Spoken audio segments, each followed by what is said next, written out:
செய்திகளை பார்த்து வருகிறோம். கள்ளக்குறிச்சி கள்ள சாராய விவகாரம் தொடர்பாக எதிர்க்கட்சித் தலைவர் இபிஎஸ் எக்ஸ் பதிவொன்றினை இட்டிருக்கிறார். அது தொடர்பான அண்மை செய்திகளை பார்த்து வருகிறோம். விவரங்களோடு இணைந்திருக்கிறார் எமது செய்தியாளர் லதா. அவரிடம் பேசலாம்.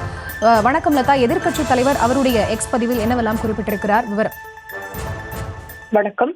கள்ளக்குறிச்சி விஷசாராய அந்த சம்பவமானது நடந்து ஓராண்டு முடிந்திருக்கக்கூடிய சூழல்ல அதனை குறிப்பிட்டு திமுக அரசை கண்டித்து எதிர்க்கட்சி தலைவர் எடப்பாடி பழனிசாமி கண்டன பதிவை வெளியிட்டிருக்கிறார்.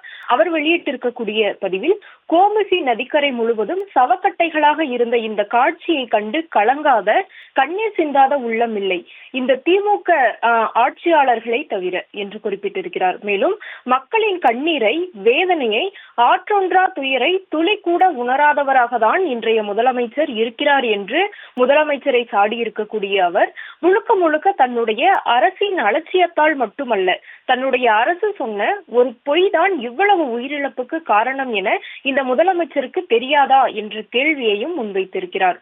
ஒரு நல்ல ஆட்சி என்றால் இந்த காட்சியை கண்ட போதே வெட்கி தலைகுனிந்து கூண்டோடு பதவி விலகி இருக்க வேண்டும். ஆனால் இவர்களோ மக்கள் எக்கேடாய் போனால் என்ன என்று அடுத்த வேளைக்கு கமிஷன் கொள்ளையை, விளம்பரங்களையும் கவனிக்க சென்று விட்டனர் என்றும் கடுமையாக சாடியிருக்கிறார். கண்ணீரில் மூழ்கடித்த இந்த திமுக அரசை தமிழக மக்கள் ஜனநாயக ரீதியாக ஓட ஓட விரட்ட போகும் நாள் வெகு தொலைவில் இல்லை என்றும் அந்த பதிவில் எதிர்க்கட்சி தலைவர் எடப்பாடி பழனிசாமி குறிப்பிட்டிருக்கிறார்.